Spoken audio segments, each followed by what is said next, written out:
Okay, never will get used to being cut off at 5 minutes. So we are back and we are creating a assignment under reading.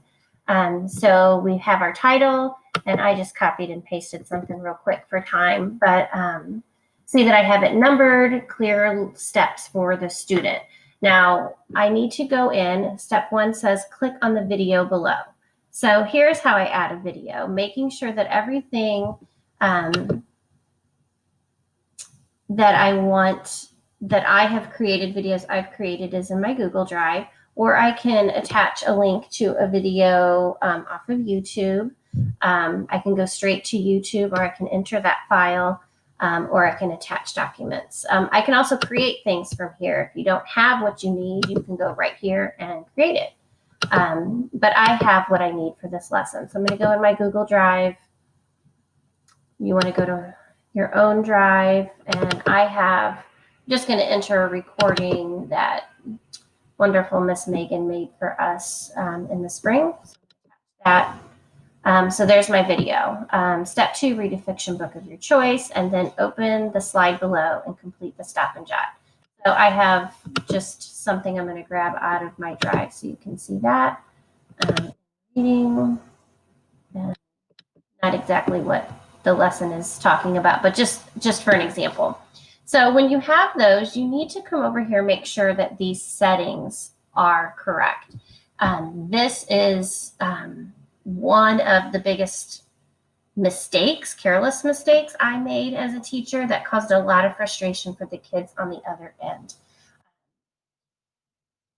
So for my video, students can view the file.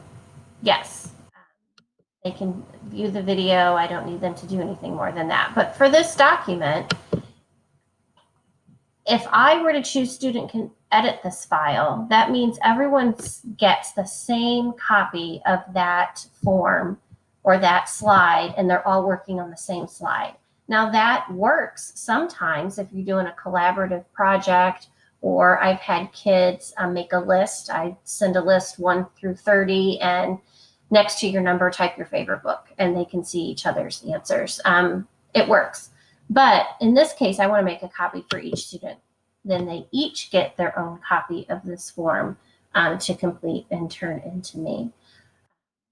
So please make sure that you are choosing the correct choice there for what your assignment needs. So then over here, we want to make sure that this is all checked off correctly. You have the choice to assign now, or you can schedule to assign later. So if you're writing all your lessons over the weekend and you only want them to pop up on certain days, you can schedule that to happen, or you can save it as a draft for later. You can also choose which students are getting the assignment, but most of the time in primary, that's going to be all students. Assign your point value for that assignment, give it a due date. I'm just going to choose that Friday, since that's what we were doing through distance learning, and then choose what topic you want this posted under. And this was my reading lesson. And when I assign it, it should pop up there.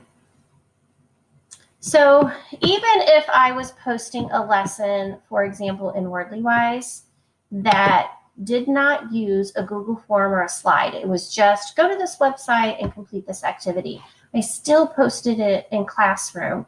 So let's say, and I'm going to call it material, and I'm going to do Monday again, August 17th, and let's say this is Quizlet for Wordly Wise lesson 1. And I'm going to tell them to go to the Quizlet link below and review lesson 1 words and play 2 games. Okay. Now, will I know that they did that? Probably not. If you have a Quizlet account, I believe you can go on and see that your students have logged on and how much time they've spent. So then I would just add my Quizlet link here.